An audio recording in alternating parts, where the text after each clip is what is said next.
Hip politics, baby. I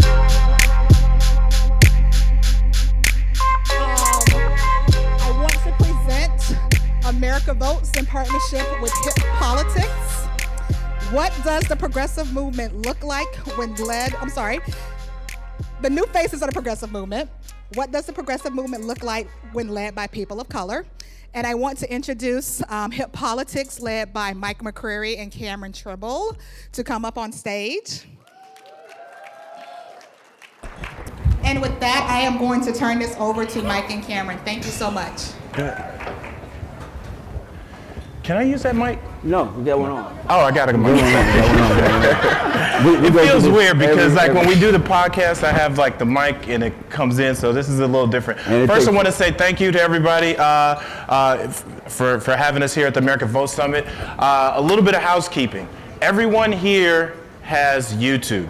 We are on a 10,000 YouTube subscriber challenge. So if at some point, just go on YouTube and click Hippolitics Podcast or Hippolitics. We're having this large of an audience to make sure it's right there on the screen. My name is Cameron Trimble. I'm the founder of the Hippolitics organization and the co-host of the Hippolitics Podcast, along with Michael McQuarrie. I'm 15 years in political communications and also in hip hop. The whole point of hippolitics is to really mobilize the political power of the hip hop generation. So this podcast, we interview hip hop artists, elected officials, and then also social justice activists and political insiders. Really trying to deconstruct and understand all the various aspects of the political movement for the hip hop generation. So with that, I'm going to, because this is a podcast and people listening, so I'm going to count us down like we normally do. 3, 2, 1, 1, 2, 3. Welcome back for another episode of the Hippolitics Podcast. You got your boy, your host, Cameron Trimble, a.k.a. Mr. Cameron Calvin, a.k.a. Mr. 216 to the 202, a.k.a. Mr. Hippolitics, a.k.a. the #1 communicator of color. Way on my left side. Hey. Way on my left side is my co-pilot, my co-host, Mr. Michael McQuarrie, a.k.a. the mayor of Capitol Hill, a.k.a. Mr. DC Nuke 90. To all of our audio listeners, this is a really different kind of podcast. We're here in front of a live audience of 100, 200 plus people at the America Vote Summit. And we have some really, really special guests today. We're going to really get into a great conversation. To my immediate left is Rahna Epting. She is the executive director of MoveOn. Oh, we can clap it up for her. Thank you. And to my far left is Miss Karundi Williams. She is the executive director of Repower. Ladies, thank you for joining the podcast. I'm sorry, I know the intro was like, that kind of caught me off guard. But we want to jump right into it. Can we start with this initial question? What is your organization doing to engage the hip hop generation? You ask us the tough question first, don't you? We got to get out the way first. You want me to go? Yeah, please. Okay. Well, we're a 20-year-old organization. I think it's over 20 years now, 1996. MoveOn is our organization. You can look us up at moveon.org. We are millions of members all throughout the country, young and old, black, brown, white, rich, poor, LGBTQ, you name it. We're a very diverse, multiracial coalition. And I'll just tell you, I don't think we're doing enough to engage the hip-hop generation. And I also think, how are you defining hip-hop generation? So that's just to kind of set the stage, that's a big thing when we talk about the idea of not calling it just like people of color or young generation. I always say, my favorite rapper just turned 50, Jay-Z. You got Ice-T, who's on TV, one of the OGs of hip hop. I saw him interview. He's 64. But then you got Lil TJ, who has one of the top 10 songs in the country. Most of y'all probably don't even know him. Or NBA YoungBoy down in Louisiana. He's the top streaming artist on YouTube. He's 19. Yeah. But we all speak a common language. Yeah.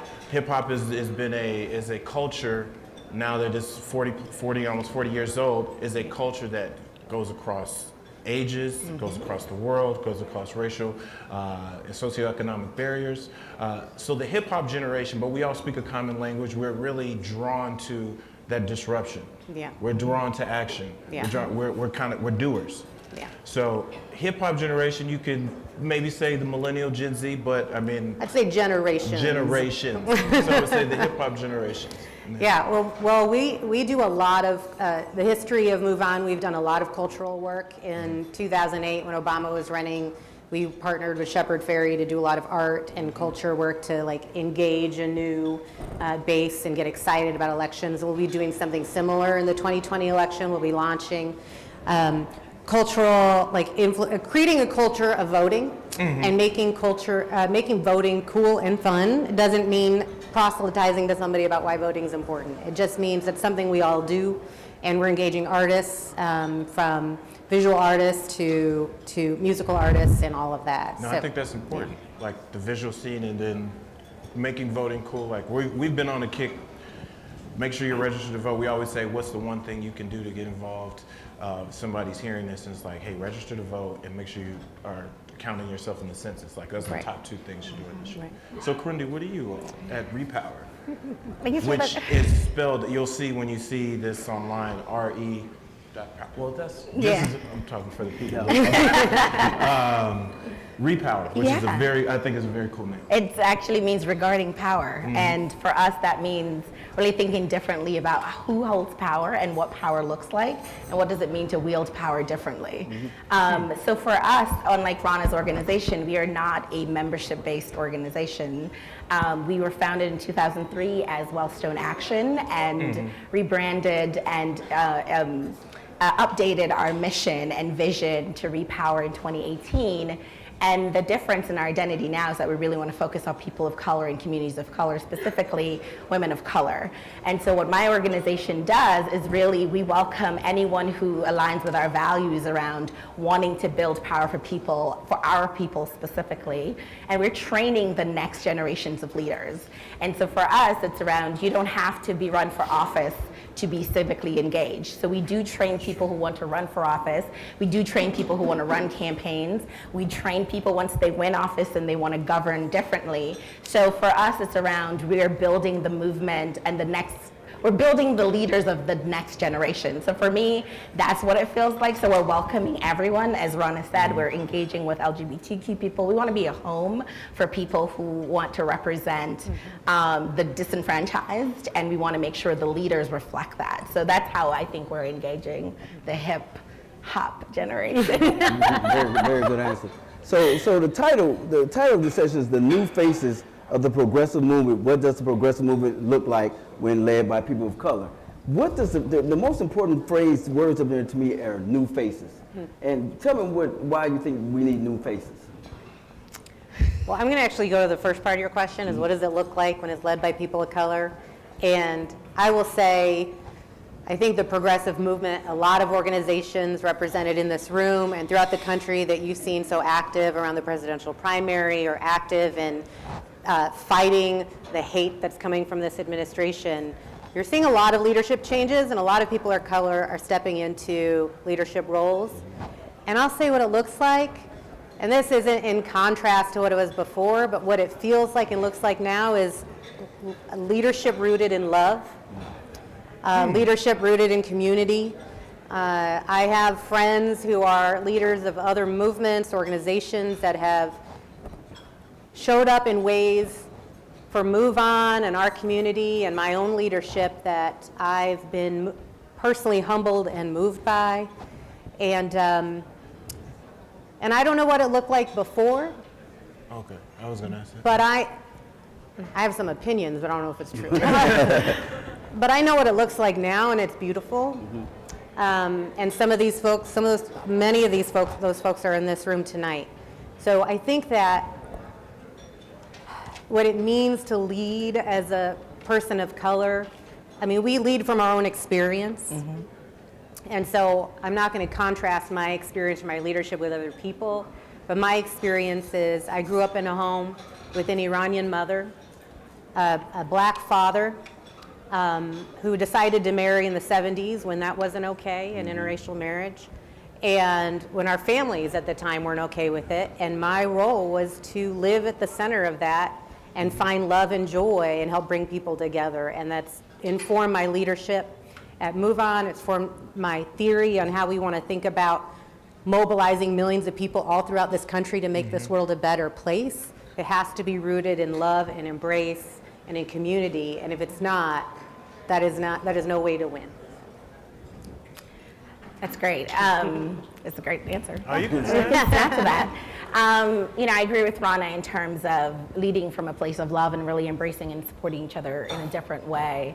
I would say, the thing I was thinking about when you asked that question was really around leading from our lived experiences. And again, not to take away from other people's experiences, but my experiences in terms of how I grew up and what I've experienced as a young Black woman in this world, the progressive world, in different roles throughout my career. I've had different experiences from other people. And so to be in a leadership role and really lead from that place of experiences has really informed my leadership. And I would also say there's a deep commitment to making sure that our people's voices are heard and lifted up. And so for me, my organization, every single thing that we do, every program, everything we do with staff, it's around centering race and gender justice. And so how do we show up differently for our people? How do we make sure our programs are reflected? I will just give an example. I mean, a lot of folks in this room knew what we were as Wellstone Action. And I would say if you go to if you went to a training that Wellstone Action led 5 years ago, it looked very different from what the room looks like now. And so, a room of 50 people, perhaps more than half were white. You go to a training for Repower, and over 80% of the room is, identify as a person of color, and that's a deep reflection on what I believe and how I want to actually walk the walk and not necessarily talk the talk. So everything, it shows up differently. And I also think it's important that the people who are in front of the room are the people who we want to be in front of the room, so that our folks that are being trained by us. And so trained by us for us. So that's important. And so I think for me, it's what we do is reflected every day, and what I centering race and gender justice. And I think that's different. I think to both your points, that's something that we hear a lot, is that when people do want to get involved and I get there and it's like, oh man, they don't look like me, or to your point about leading with love and the fact that people want to get involved, but they don't want to be dismissed. And it's like, oh, I get here, people, a lot of, especially organizations of your size, they'll get in and they'll there's such an established pecking order. There's maybe there's an old guard. It's maybe not your organization, but other organizations when people want to get involved. So I think leading with love and leading with that inclusion and having faces that kind of reflect the people who you're trying to serve and help is really, really important. A little bit as we went through all your bios, and I was very familiar with some of the organizations, and then a couple others, just kind of doing my deep dive in realizing that each of you all in your organizations are filling certain gaps kind of in the larger progressive movement. Can you talk about what unique role, say for Repower, what do you think is unique, or what unique gap are you filling? Yeah. For me, I feel like Repower is the organization that is best positioned to incubate leaders of color. And that's a gap that I feel like our organization fell. And I'm very proud to say that, and I'll fight somebody. But no, that's I'm putting a stake in the ground. Yeah. We are going to be the incubator for leaders of color. And so for me, it's around, we are framing around inclusive politics and leading from inclusion and making sure everyone is represented. And I said, changing the face of power and what it means to hold power and wield power differently. So I feel like I'm filling that gap in the space right now. Other organization does training, and we partner with other organization to train folks and build our leaders. But I'm specifically, like I said, focusing on people of color, and I think that's important, and that's what we're doing right now. And groups like MoveOn rely on Repower to do that. I mean, because that is not our unique role. I mean, our unique role, especially once this country or the Electoral College elected Donald Trump as our president, our unique role in the movement has been the rapid response mobilization engine on behalf of all of our communities here. So, our members historically we have a majority white, upper middle class educated membership, and the rest is black, brown, and everybody else. And people have multiple identities, so I'm not going to put them all in one bucket, but We have a lot of power in our members. They give a lot of money.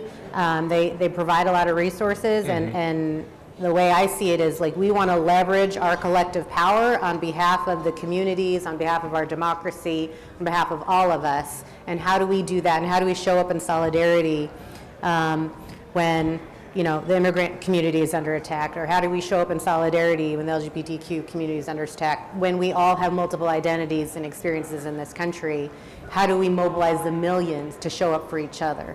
Do people go to MoveOn? And again, like I said, forgive me if some of these questions feel basic, That's but fine. like a lot of people, I think you have some great representation in terms of some surrogates that are constantly on TV. Yep. And providing really good analysis. But in that solidarity, like you said, if there's an immigration crisis or people are like, hey, I want to get mobilized around like what an average person come to MoveOn and say, hey, there's a problem. I think you guys should take a look at this and send this out, or does it come from within your membership in terms of what you decide to focus on? It can go both ways. Anybody can go to MoveOn.org and create their own petition and send it out to hundreds of thousands of people. If it does well, it goes up the chain and can eventually go to all of our millions of members. So those are grassroots-led campaigns from anybody. Like my mom could go and start a petition, right? Your mom could go start a petition. So that all that is moms. what people can do. So anyway, all moms. But we also see things happening in the movement, and we'll test them out with our members. And we do a lot of member listening through all of our data and analytics tools to see what issues are catching traction. I can't remember the first part of your question, but No, it's just I was saying is it's so anybody can come, and in many ways I see us as the gateway drug to progressive activism, and it was the gateway drug for me. Like back in 2003, as this country was marching towards a war with Iraq, and you saw President Bush and Vice President Cheney on the screen saying we have to take out Saddam Hussein, there's weapons of mass destruction. I just remember I was in Portland, Oregon at the time. I was thinking, this does not adding up. And I got an email from MoveOn and asked me to attend this march, this protest in the streets of downtown Portland, Oregon, and I had never done that before. But I thought, I'm in my mid-20s at the time, what am I gonna do to stop a war? You feel powerless as an individual. And I show up, and there's thousands of people on the street, and I no longer felt alone. I no longer felt naive. I no longer felt like hopeless. And it changed me forever.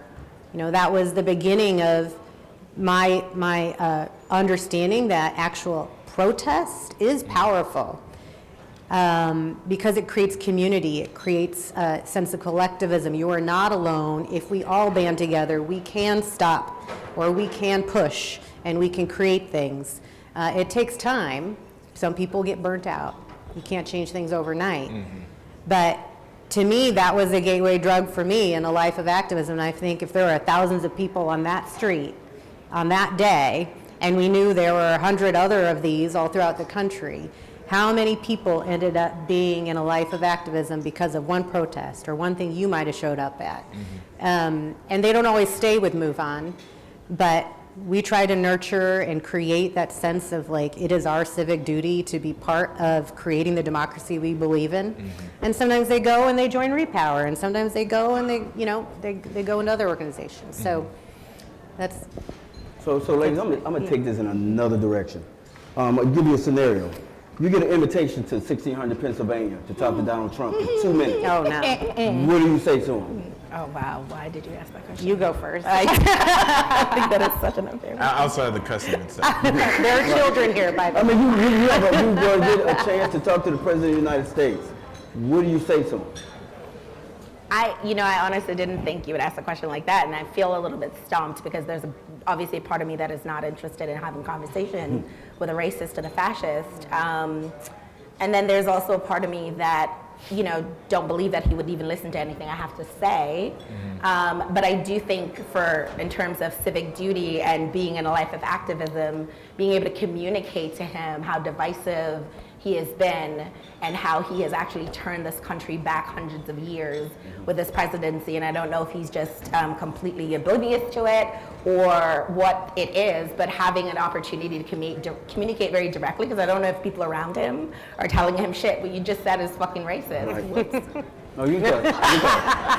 It's a podcast. We're not on cable TV. Yeah, But you know what I mean? Like, I don't know if he understands his actions and his words and the things that he says, how much he is turning back this country for hundreds of years. And as a black woman, for the first time, I feel afraid. I mean, just to be in this country and to want to raise my daughter here because of the things that he has done and said over the last several years, and just, you know, sort of reawoken a sleeping beast, really, at the end of the day. So you will have something to say to I would have Yeah. a lot of things to say. Yeah. I'd bring Karundi because I wouldn't say nothing. I really wouldn't say anything. There's nothing to say to this man. Oh, So. okay. I mean, so what about the current candidates that are running for his position? Is it anything you would say to them? We got your back. We got your back. We're going to do everything we can to take out Donald Trump. He's a threat to everything we stand for. Yep. Agree.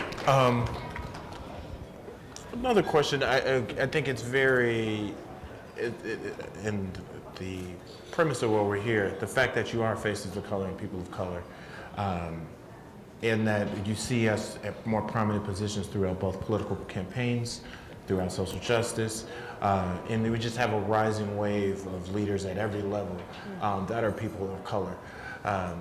What do you think that we as people of color can bring to these positions in some of these, especially when you start talking about these national organizations and legacy organizations, or for example with you leading an organization where you can say where a lot of your membership are not people of color, but are active. What do you think and what perspective are we bringing to these roles? I mean, I think it's like just a reiterating of what I said earlier. Is my organization's goal is to shift what power looks like and who represents us. I think we are all used to seeing white men hold most of positions of power, and we're trying to change that. I'd also say that people of color, young people, us, everyone in this, we are a powerful coalition. And, you know, it's time for us to actually really understand, tap into all the things about what our power really is. We're really powerful people. I feel incredibly powerful sitting here right now because I am in a position that I can actually move and effectuate and change one organization's role in a broader movement. And, you know, so is Rahna. I'm a fangirl sitting there watching her on TV, and I'm like, what? My sister's up there doing things, and I think it's important for all of us to really appreciate that we bring value, and what we bring is enough, and that we are enough. And if we just believe in our own, you know, collective, our power, but also collectively, that we can actually change some shit, that's what I would say. Beautiful. I'd say we bring each other. I mean, we have a loyalty and a commitment to one another as people of color, to bring each other up, to help support one another, to help each other grow. You know, I think one of the hardest things in the workplace is, as a person of color, I think often white managers or colleagues are afraid to give us feedback. There's just an odd dynamic, and we don't get the benefit of the honest, candid conversation, the abilities to get feedback in our work so that we can get better. And I am 100% committed to telling exactly every colleague of mine the feedback I want to give them because it's respectful. Important. It is about respect, and it's about investment in each other, and it's about love. So that's what we can bring each other. That's the best thing. Yeah.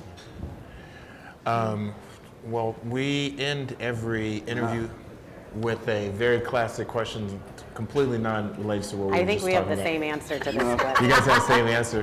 But I think it's actually, so the question is top 5 dead or alive. Hip-hop. And it's, I think, I got him. I'm ready. To our audience, the reason why we asked this question. You have a rule, though. Outcast? You can't say Andre 3000. You can't say Andre 3000 when I was saying Outcast. Because it's a group. You can't say a group and the people in the group. No, like somebody trying to say Wu-Tang, and that was it. I used to going to go ahead and go because I thought about this. Well, before we go, I just kind of wanted to explain to You the wanna ask the audience. question? No, the question. Yeah, the question. The reason why we asked this, I think it's one of the, if anybody in hip hop or who's had this conversation in a barbershop with their friends in college and high school, like lists are always big, and like who's my Right. top 5? Who's your top 5 Right. artists? Who are your top 5 ball players? Who's your like top 5 anything? Top 5 movies? But it's just such a debated list. But I think throughout the course of our conversations with so many different people, it brings out a lot, and lets you know where people are thinking or like what really influenced people. And you'd be surprised what your top 5 and somebody who looks up to you is like, wow, and they heard this, they were listening to this music that got them into this. So there's reason why we had that. So with that said, top 5 dead or alive. Well, I thought it was a really difficult question, and I thought about it a lot. It's one question I thought about a lot. You did some homework. Did some homework on top of that. Because at first, the top 5 was always like Tupac, and then I was like, but I have to add 4 more. So I was like, all right, fine. So I came up with Tupac, KRS-One, Mos Def, Lauryn Hill, and this one's gonna be controversial, but I'm gonna say it anyway, Eminem. No, It's not controversial. Okay. He's from Detroit. Eminem's on here.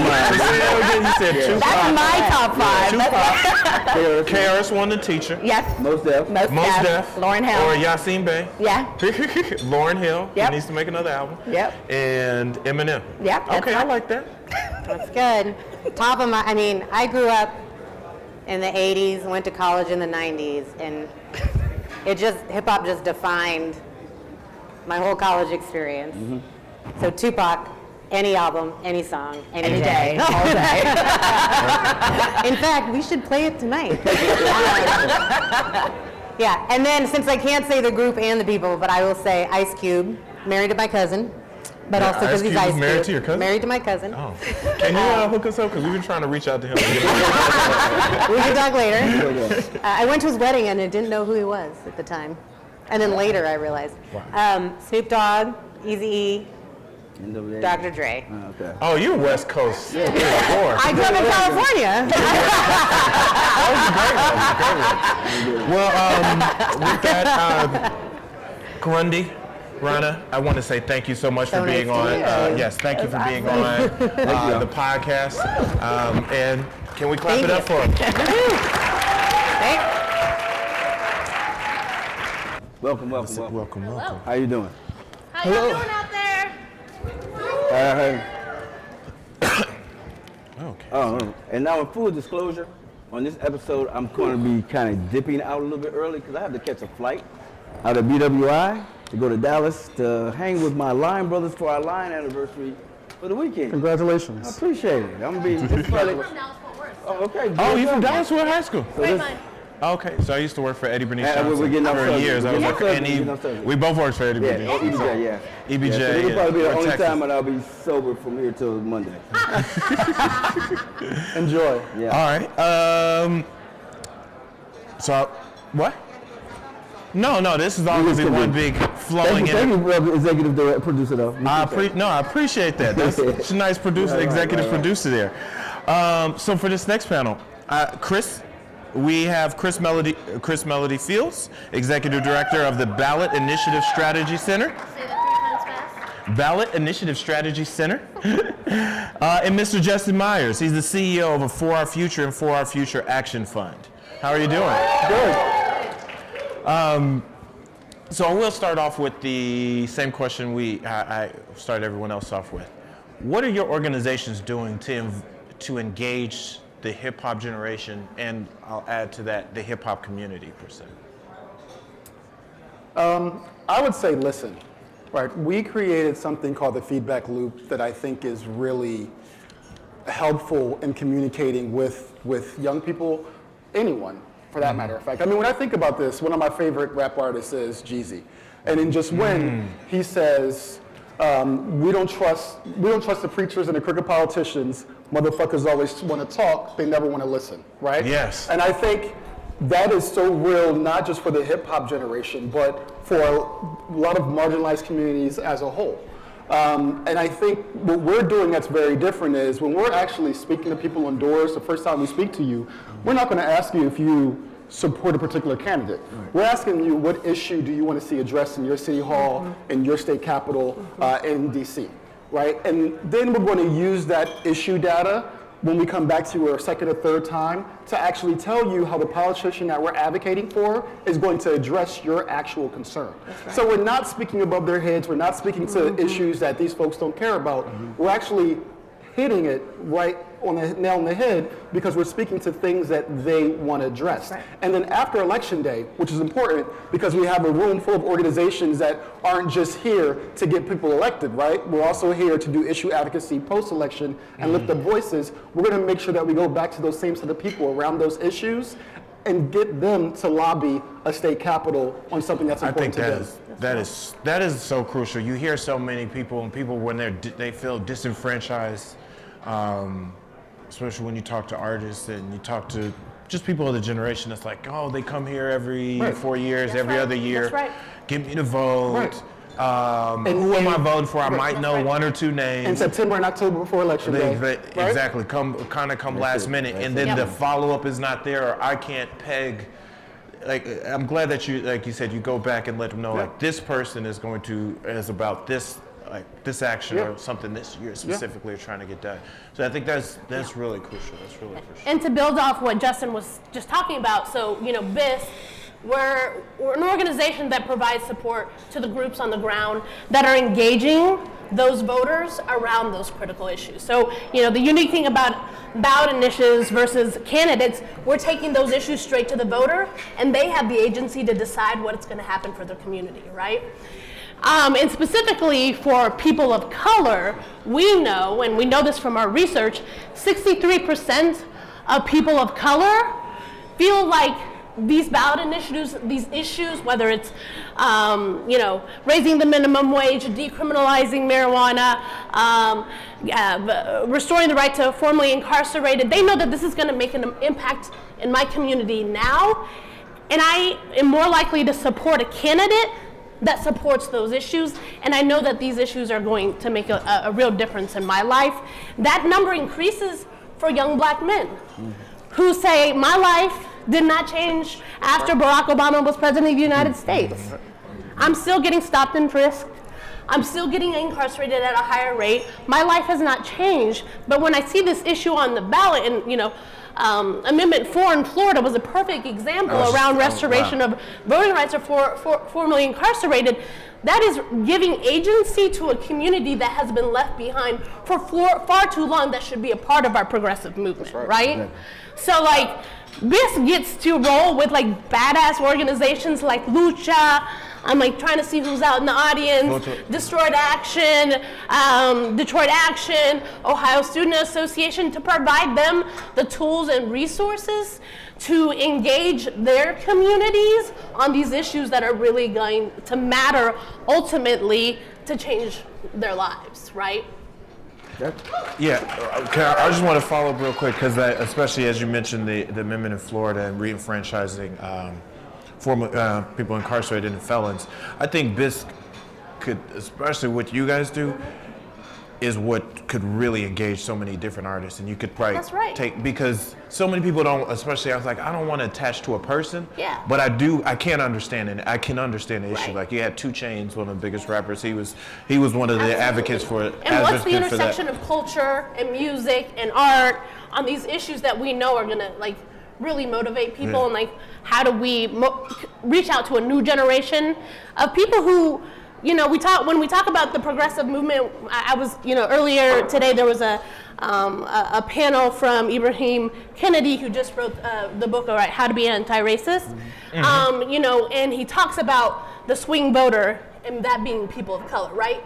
To what Justin said is our doors don't get knocked until 30 days before election, right? You treat us like a base that's always going to be there, but you've never been a part of our community. You've not been rolling with us in a way. We are the swing voter, and when we don't show up, you blame us. You call us lazy. You call us lazy.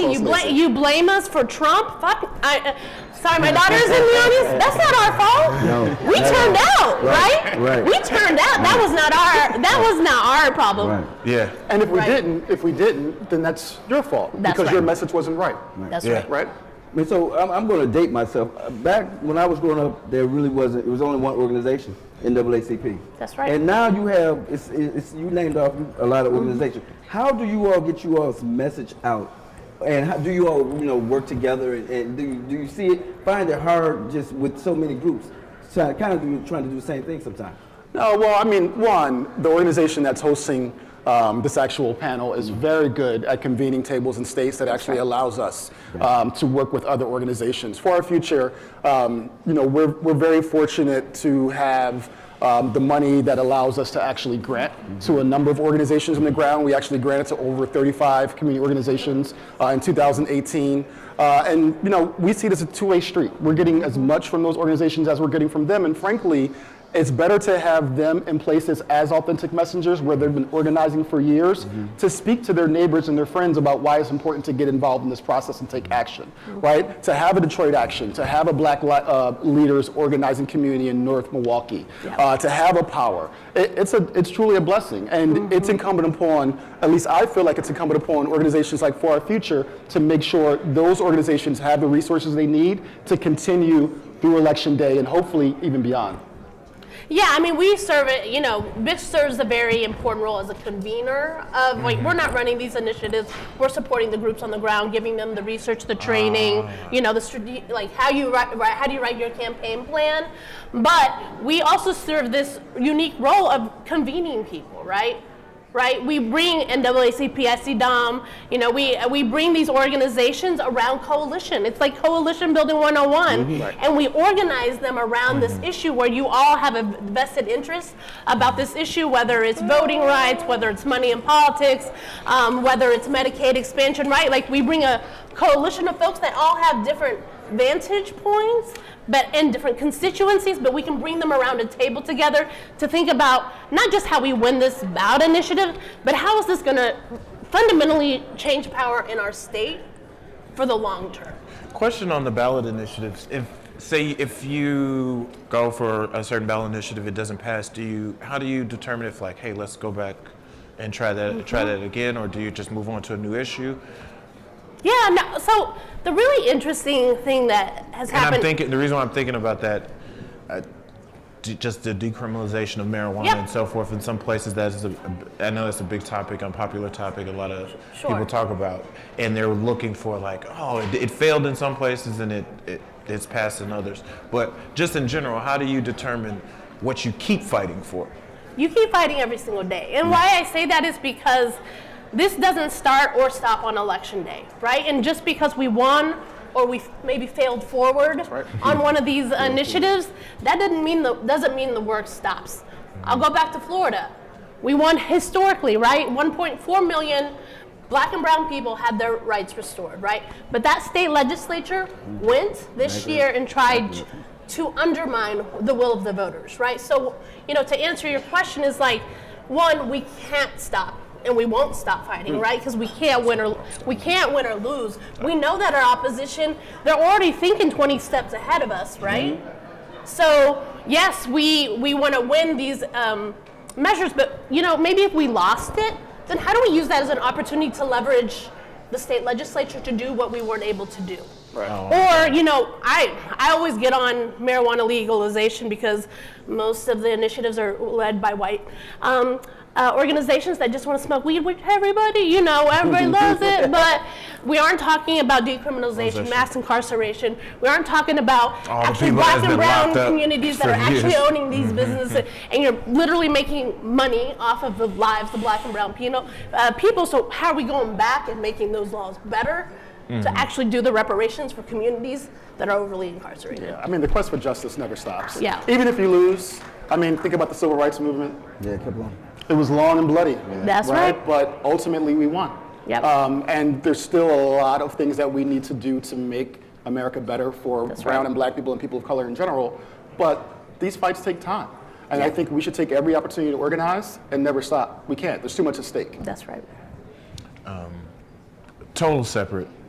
but coming back to you, one, we have a lot in common. I'm a PK as well. Yeah. I am a PK. And your kicks are fire. I haven't seen those LeBrons yet, so Thank you. I'm a big sneakerhead. Thank you. All the proceeds for these shoes actually go to his school. His school, and the I shoelaces promise. are the pledge the kids say every day.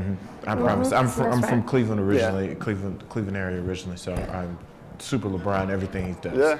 Yeah. But I will say this: how did you guys get inspired to get involved into to be here? And I'm caveating that question in the sense that now we do have a lot of progressive leaders in color. We have way more people who, in social media and the internet, has kind of opened it up to so many people. But I know me growing up, I didn't see a bunch of, I was lucky enough to have a father who was a pastor and a mother who was very involved in social justice. So I had examples, and being at home, I knew they were still fun people. It was like, oh, they just don't have boring jobs, but they're out constantly fighting, constantly organizing. But what inspired you two, when you were growing up to say, like, this is what I'm dedicating my life to? Was it on accident? No, it wasn't by accident. It was my dad. My dad is old school. My dad is 86. He's a minister, as you mentioned. We used to have a church in North Philly, and he was just the best organizer I've ever seen in my entire life. I grew up in a labor household. Neither one of my parents had college degrees when I went to college. But he always taught me one thing: you may not have much, but it's your job to give back to those that are less fortunate.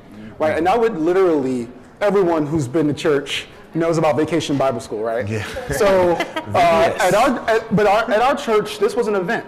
Like, we would literally have a canvas that would go door to door in North Philly. And the Vacation Bible School was unique in that, usually Vacation Bible School is only at night. People come from work, you sit and you listen to a guest preacher, you maybe eat something, you go home. My dad saw it as an opportunity to feed people, right? So he would give kids breakfast, lunch, and dinner.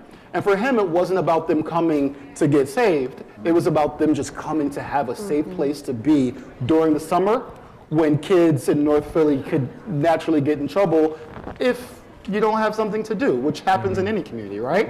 So we would go door to door, speak to people, persuade them to come, leave pamphlets, whatever we could do to get kids to come to this Vacation Bible School. And literally on day one, you would come and people would be lined up outside of our church. More actual children than we had congregants in the church would come there for Vacation Bible School for an entire week and get fed 3 meals a day. And to me, that was so impactful, I would just never forget it. And it always meant a lot to me because you could tell how much he cared, and I wanted to be just like him. What inspired you? So I didn't grow up in politics. So we came to the U.S. I'm Venezuelan American. Okay. When I was about 3 years old, I also got a white daddy. He's cool. He's awesome. But my dad is working class. He worked 7 days a week, 16-hour days, hustling just to get food on the table. My mom cleaned houses for a living.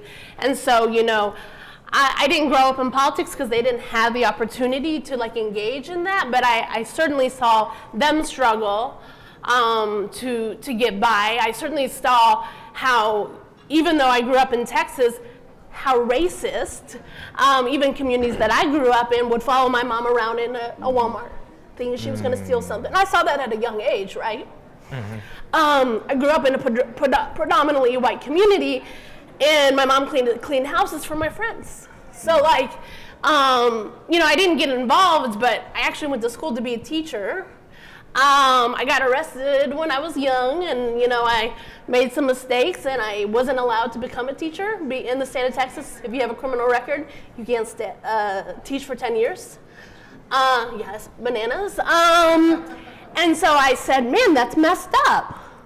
That's messed up because of a mistake I made when I was a kid. I can't do the thing that I was called to do in my life, so I got involved in politics. Natural. That's natural. I see that. So we talk a lot about hip hop, and hip hop today is a little bit different than it was yesterday. Yeah. And so some of the lyrics you hear today, these kids are listening to it and it's influencing them. What would you say to this younger generation now about getting involved in politics, doing their civic duty and things like that? I mean, I can remember when I grew up. I grew up in Philly in the 80s, man. I was not thinking about getting involved in politics at all, right? I was trying to find a hoop. I was chasing girls, doing stupid stuff, right? Like, I am so impressed by this generation. I actually think that in many ways they have been the catalyst to the change that we're seeing. I think if you think about Parkland, and let's be clear, though, kids have been getting shot in school for a long time, right? And it took a certain type of event for folks to pay attention. But with that being said, like, look at the energy that young people in this room are bringing forward. Look at how they're organizing. Hip hop is about rebellion. It has always been about rebellion. It always has been, yep. It's rebellious music. What tells us what's going on in the hood, for me, it's the hood rap sheet, right? I knew what was going on in Compton from CNN, Philly. as they say, right? the CNN Right, the hood. CNN World Report, right? Like, I knew what was going on in Queens as a kid from Philly. I knew the Dunn language, right? Like, I knew what was going on in Compton, at least I thought I did. You hear that? You Right? did the Like, Dunn. this is, it is a rebellious music, and it is, I think it links to what we're seeing in this younger generation today that is so involved and inspires me to continue my work.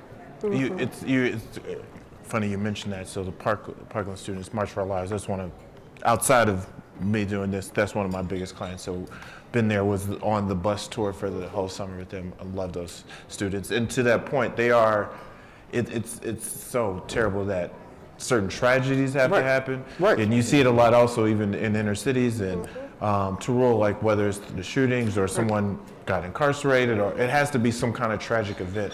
But I think we have to work to continue to push past that so that something doesn't happen to happen for you to still care and you still get involved and to know that you can actually affect and actually make some change. Because I think that's one of the biggest things that turns people off. I'm about to step out. I have to go.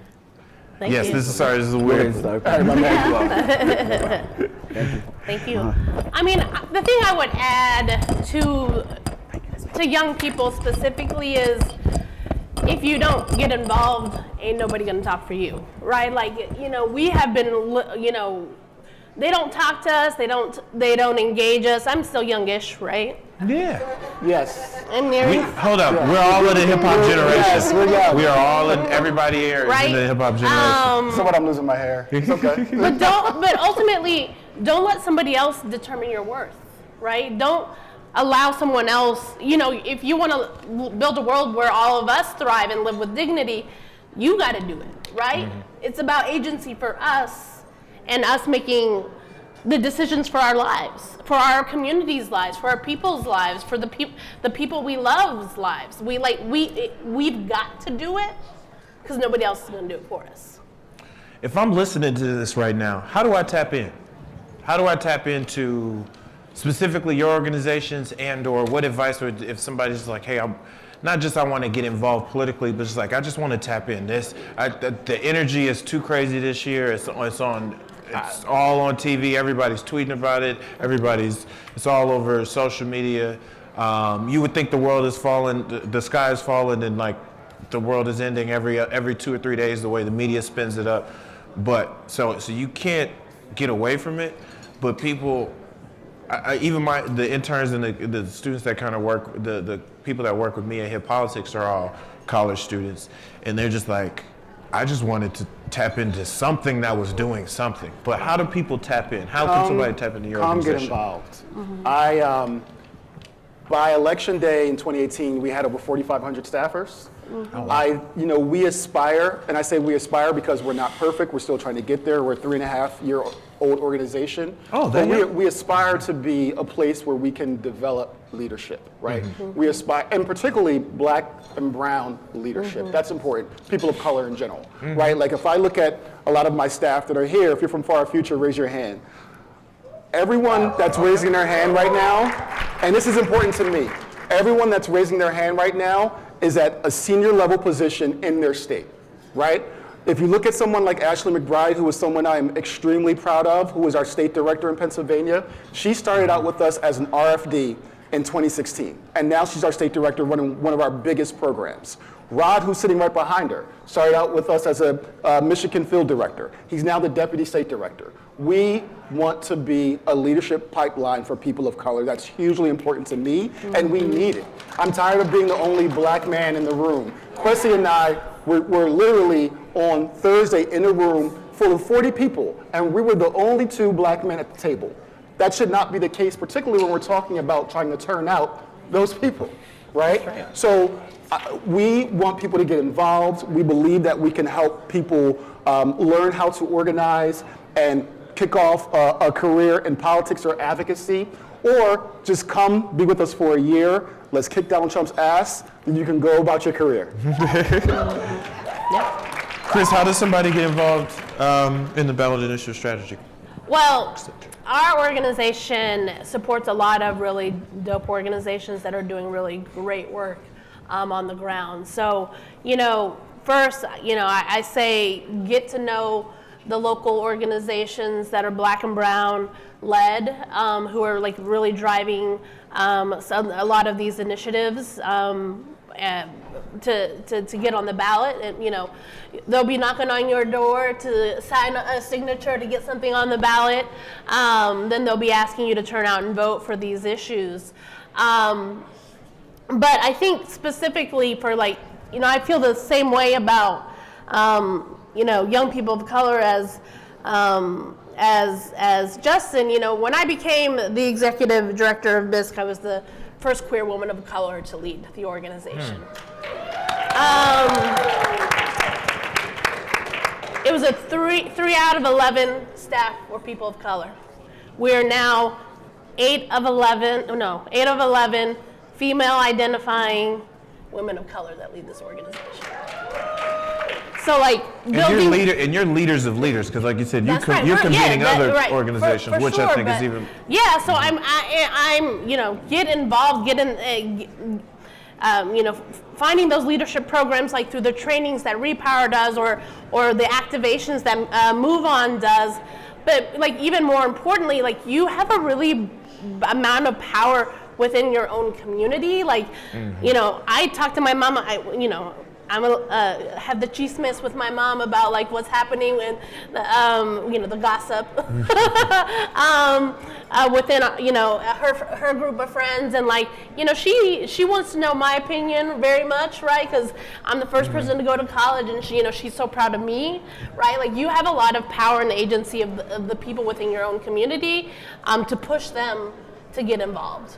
No, that's true, because then when they see you as the real example, you're a real person to them, as opposed to what I see on TV, what I see on my phone. And it's funny. Is she fully aware of what you do, or she kind of knows? She, still thinks I'm going to be a lawyer. So that's the funny, dude. I think that's one of the funny things that people I kind of know it. And I'm like, I'm your son. Yeah. Bueno, cuando vas a ser un abogado, when are you going to be a lawyer? So, yeah, she's like, when I'm working, They're from that generation. When you get a job, the first question they ask you is, so what are your benefits like? Right. Do you have health care? Yeah. Right? No, yes. Well, I've got to ask. We're going to close out. I'm ready for this. I'm so excited. You thought about it. Okay. Top 5 dead or alive. Top 5 favorite artists. So actually, Justin and I talked about our list beforehand, and it was almost exactly the same. Yep. So interesting. I'm from Texas, but I was influenced by East Coast rap. But it's Women's History Month, so I'm doing my top 5 female MCs. Ooh, okay. Some love in the audience for that, okay. Number 1, Missy Elliott. Yo!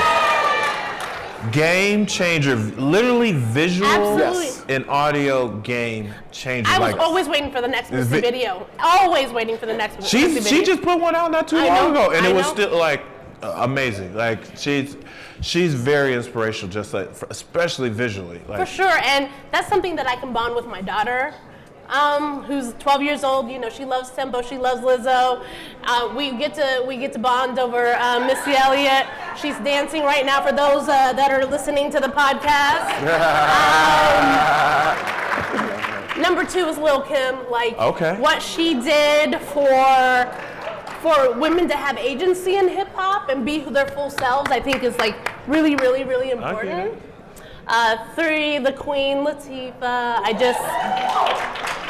I can't, like, I love, especially with Queen Latifah, like how she was one of those first people to show hip hop like all it could be, especially as a woman. Yeah. Like I don't think there was a woman that came before her that really like kicked down the doors in the TV movie world, and not just I'm just a face to hire, but I'm executive producing. That's right. I'm All of it. directing, Yep. like I'm doing all that TV show. Like I was lucky enough to meet her one time, and like she was everything I wanted her to be, because she came in with the New York hat. She had Tim's on. It was like her off day, and I was just like, thank God, you still super hip hop. So I feel that. Okay. So for duo, Salt and Pepper, like that is all day, every day.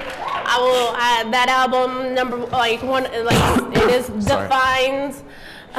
my high school and college experience. And my 5th one, which might be a little controversial, and please, daughter, plug your ears, Trina, the baddest bitch. The baddest. You know? Interesting. Can you explore that just I real quick? listen to the baddest bitch all the time, and when I ask Siri, what's my name? She says baddest bitch. Like, that is like, I'm not lying, please, Olivia, don't listen to this part of the podcast. You can listen to it in the future, you can ask me, hey Siri, what's my name? It will say baddest bitch. That's hilarious. That's hilarious. All right. That's a dope. Let me just make sure. So we got Trina, Lil' Kim, Salt and Pepper, and I'll let you get away with that. Yeah. Salt and Pepper, Lil' Kim, Queen Latifah, and Missy Elliott. That's Misdemeanor. Right. That's all right, Misdemeanor. So, one I'm gonna say for my list is in no particular order. Okay. Keep in mind I'm an East Coast kid, and then to be on this list, you have to have an album that you can listen to, at least one from front to back, right? That's a solid criteria. Right. Okay. So easy one, illest lyricist alive, maybe. Black Thought. Yeah. Often underrated. One of the greatest storytellers. Would Just have ridiculous. anything to do with you being from Philly? I mean, listen. Maybe. No. I mean, Bahamadia is from Philly. She's like, she's top 10. To your point before you move on, I really appreciate as a person who loves the roots and Black Thought is. Yeah. If you don't know who Black Thought is, he's also his reinvention, or not reinvention, his reemergence, and the roots being on the Tonight Show. Yes. And how so many more people have been able to see him and being able to see all his full skill set, and to see how he's been able to incorporate rap into everyday reporting and so forth. Like, I think Black Thought is like taking rap to the next level. And then every now and then he has one of the most epic Funkmaster freestyles where he rapped for like what? That was only like a year or two ago. Crazy. It was like It's crazy. 10, 15 minutes. And what is he like? He like 30 years in the game, maybe? Yeah, Like, he's been around for a got to be long in his time. mid to late 40s, Right. and he rapped for like 10 minutes straight, I like mean, one of the illest freestyles. I can remember getting on the bus with them, like when they were, not famous. Can remember them playing buckets on corners. They've done really well. Who else? My second would have to be probably, or not second, in no order, right? Jeezy. I love Jeezy. I can't get enough of Jeezy. Not enough people. You can't The appreciate ghetto Jeezy. gospel that is Jeezy. I don't understand Thug it. Motivation 101, Oh my 102, God, 103, it's 104. ridiculous. The next one is Knowledge Reigns Supreme over nearly everybody. Who's that? That's right. Yes. KRS-One is a god. He's a rap god. I mean, he took on a whole project, the largest public housing project, Queensbridge, by himself, and crushed it. Right? Amazing. What is that? 3? That's 3. Yeah. You got No, I'm not gonna do Kendrick. Who else did I have on my list? I'm blanking now. It's your list. I know. I'm gonna go with. I'll put Kenny on there. Kenny's amazing. Kung Fu Kenny. K-Dot? Yeah. Kendrick Lamar. Yeah, they call He's a him beast. K-Dot. Okay. Yeah. He's a beast. And then I'll go with. I guess I'll go with Jay. I'll go with Jay. Hold on. I'll go with Jay. You gotta put some respect. Well, to my point, on the paper plate. You gotta put. I'll go with Jay. I'll go with Jay. This is my point. I firmly believe that he's had maybe two. Actually, I'm not going to go with Jay. I take that back. I'm taking that back. I'm going Biggie. That's right. I'm going Biggie. Yes. That's a soundtrack to like my life. I remember legitimately when he died, I was in environmental science class at 9:30 in the morning. And we heard and everyone cried. That's right. No. So yeah, he's a beast. So Jay is 6. Okay. I'll forgive you, brother. I'll forgive you. Well, before we close out, I just want to tell everybody and people who are listening, thank you for this. Has been another great edition of the podcast. We've had 4 dynamic leaders. Make sure you follow us on all platforms. You can follow us on Instagram at hippolitics podcast. Follow us. The Hippolitics and Hippolitics podcast are on Facebook. Remember, subscribers right now, we're trying to get our YouTube subscribers. We just launched a YouTube page to show our clips and full video. The merch is coming. So you kind of see people wearing some of the, I see you, Sherry. Some of the interns wearing, we've got some of the cool merch is coming. So by the time you see this live on our site, the pre-orders will be up. We're just going to keep bringing you these dope conversations. Thank you for everybody for tuning in. Again, to Justin Meyer, CEO of the For Our Future Action Fund, and Chris Melody Fields, the Executive Director of the Ballot Initiative Strategy Center. Thank you for being on the podcast. Thank you for having us. Thank you. Thank you. Hip politics, baby.